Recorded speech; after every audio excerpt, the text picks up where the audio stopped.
রহমানির রহিম। আসসালামু আলাইকুম।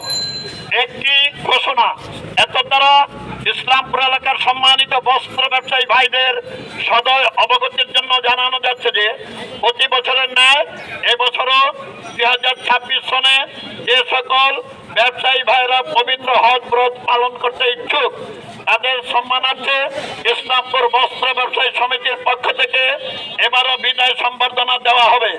তাই অনুগ্রহপূর্বক আপনাদের প্রতিষ্ঠানের নাম ঠিকানা সমিতির কার্যালয়ে লিপিবদ্ধ করার জন্য বিশেষভাবে অনুরোধ করা যাচ্ছে। আমি আবারও বলছি, এবছর 2026 সনে যারা প্রতি বছর নেয় এবছর 2026 সনে যে সকল ব্যবসায়ী ভাইরা পবিত্র হজ ব্রত পালন করতে ইচ্ছুক তাদের সম্মানার্থে ইসলামপুর বস্ত্র ব্যবসায়ী সমিতির পক্ষ থেকে এবারও বিদায় সম্বর্ধনা দেওয়া হবে।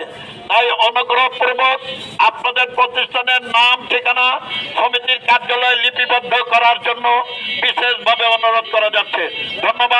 ধন্যবাদ সবাইকে। আসসালামু আলাইকুম।